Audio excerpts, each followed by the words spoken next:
Hey, it's Mark Ferguson with Investor More, and we are back at the liquor store and mini mart I bought earlier this year. Gonna do a quick update on some of the exciting things that have happened and not so exciting things as well. Some disappointing things, but you know, that happens as well. We still need to change our name to what it really is called. It's Main Street Market and Liquor now. So eventually we'll get our signs redone. We do have a sign guy who's supposed to be making us a better sign and get this painted, but like everything, it takes longer than we think to get anything done. So we're also going to talk a little bit about food shortages, liquor shortages, if that's hurting us at all or not, and then talk about some of the different updates we've made to the building or had to make. One of them being that right there. We love the likes, shares, comments, so keep those coming. And investormore.com has a ton more information on everything I'm doing, being an agent, broker, flipper, rental property owner, small businesses, all that good stuff too. All right, so if you remember right, when I first bought this, it had the air conditioning, the air condenser for the air conditioning in the basement inside the building. I've never seen that before. They had a big old vent running outside to supply it with air, and lo and behold, when summer rolled around, it did not work. So our HVAC guy said they'd never seen it before either. This was not a good setup. So that's our new air conditioner right there.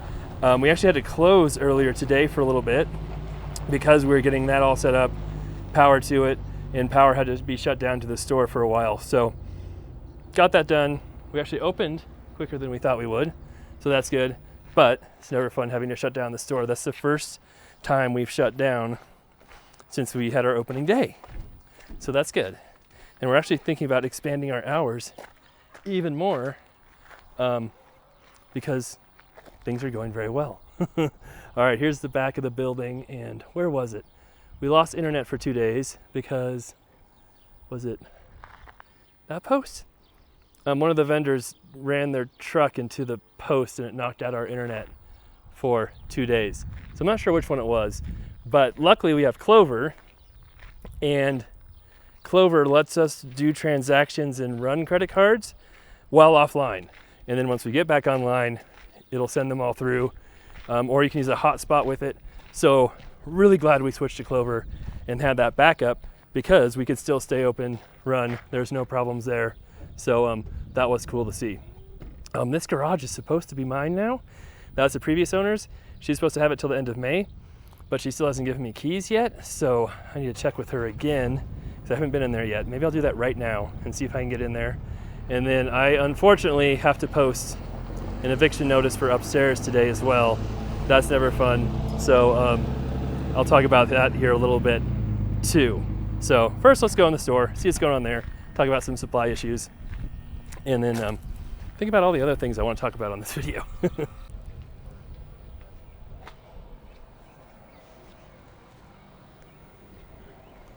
All right, so one of the more frustrating things with the store is stocking things. I'm sure people have heard about food shortages and different things, and we haven't had a ton, but we definitely have had some.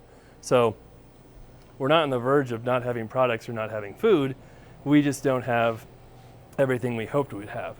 So we just had the Frito-Lay guy come in and he stocked everything, and we keep asking for more chips and more chips and more chips because these will be gone in 2 days and we get an order every week.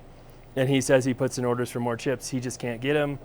He's got issues, you know, whether issues is they can't get enough bags to put the chips in, or their seasoning they can't get for their super hot chips and different stuff. So all kinds of weird stuff like that happens. But we still have enough stuff. Just be nice if we had all the stuff that people want.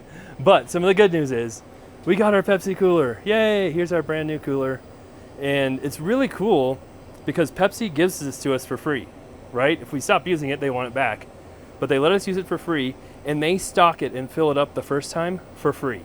So we just learned there's so many things the vendors will help us out with if we just talk to them and ask them, which wasn't happening before.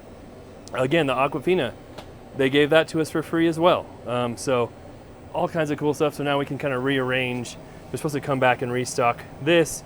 We can rearrange some of our other coolers and get those better organized. So that should be really cool to have all that done. We're still selling a ton of milk, lots of cheese, all kinds of stuff. So We're selling a lot. We've had issues getting enough of this stuff again, but we keep upping our orders, and they're kind of hesitant to up it because they don't want it to expire and then they have to buy some of it back. The vendors do, but we keep selling it and they see we sell it and they're like, okay, yeah, we'll keep upping your orders. So it's been good, and things are looking pretty organized. The other day I came in here and it's a pretty big mess. So we got that cleaned up.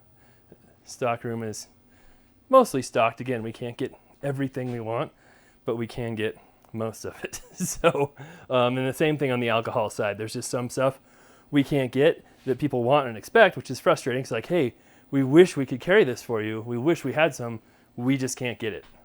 So as soon as we do get it, we'll let you know. But so there is definitely shortages of certain types of food and certain products, but there's not like a shortage of everything. And just kind of weird how those shortages are created. It's not always because of shortage of the food. Sometimes it's a shortage of the packaging, or it's shipping delays of the food, or shortage of the seasoning, you know, just weird different stuff going on. But we are still, you know, selling stuff. We have enough to sell. Just, yeah, be good if we had a little bit more stuff to sell. Oh, and you might also remember my video about the restaurant across the street and drama with people accusing them of not having taxes and being shut down. It is still not shut down by the government, and actually the owner, I've talked to him a couple of times, is opening back up next week, I believe. So he is going to open it back up as a restaurant. He also listed it for sale, so it is for sale, but we'll be opening again as a bar restaurant, so cool to see that as well. And then here we'll look at the liquor store side. And yes, people asked this before, you have to go on this side to buy liquor for Colorado law. You cannot go through the other side. So even though it looks like, you know, one store, it's actually two. It's just has walls separating them. As you can see, we still have added lots and lots of different stuff, so much more than when we first bought it. And we've been trying to get some kind of fancier, nicer whiskey and different things. And we do have some. We haven't been able to get the really good stuff, but we do have a lot more than we had before, and some decent stuff, and some better tequilas and different things. So it's been cool to see all the changes and differences that have happened. More wine. We added this cooler. I think I showed that before. New cooler there. So we've had lots of new stuff. And now we're going to get some more local breweries, different beers and different things here. Beers just add to the selection. So I just know it's nice to have different things to try when you come in. And that's really what we're doing. We got these cool kegs that have been selling well, the Dos Equis kegs. So it's been pretty interesting and fun getting different stuff and figuring it all out. And our store light is still going crazy. So yeah, thought we were gonna get that fixed with the AC and different stuff, but apparently not. And yeah, we still have quite a bit stored back here, as you can see. And again, yes, a lot of the tall kind of to-go alcohol has been on back order, can't get it.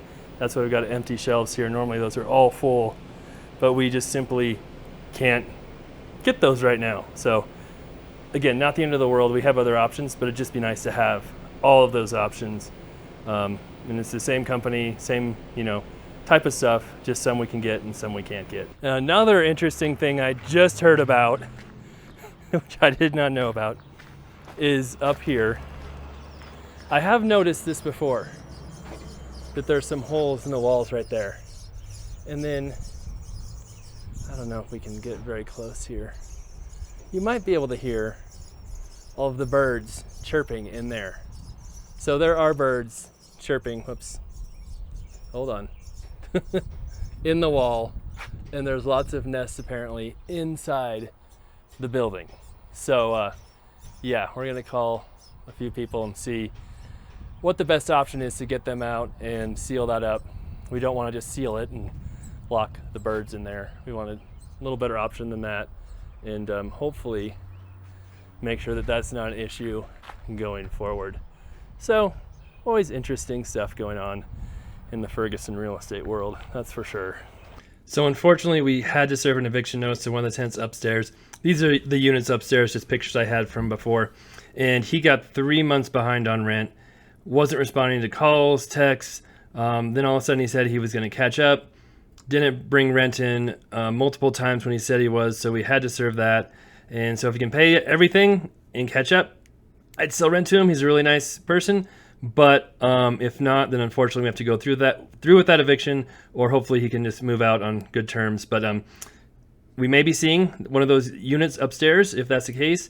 If not, hopefully he can catch up and keep going, but not one of the fun parts of the business for sure. And really like to give him a chance, but we'll see how that all goes and works out. Now, the other annoying thing is the previous owner has not responded to get me keys to the garage. So some of the people there said she still has stuff in there. She's supposed to get it to me a while ago. And apparently she also comes in the store and buys cigarettes and other snacks and drinks and just leaves, won't pay for them, refuses to pay for them, and says that I owe her and that she gets the stuff for free. So I'm not exactly sure how to handle that just yet. Here we have the weekly sales. I put together this on TikTok and in my Instagram page if you haven't seen it. And we started out below 10,000 a week, and now our last week was almost 18,000, our best week ever. So things have been doing much better. Really cool to see that. Our profit margins have been around 30 to 32%, depending on how dialed in our numbers are. And then our break even's about $400 a day, in that range for costs, and that includes paying rent to myself. So far it's been great. I go there maybe once a week, sometimes twice, but honestly, I don't even have to do that. I just like going there.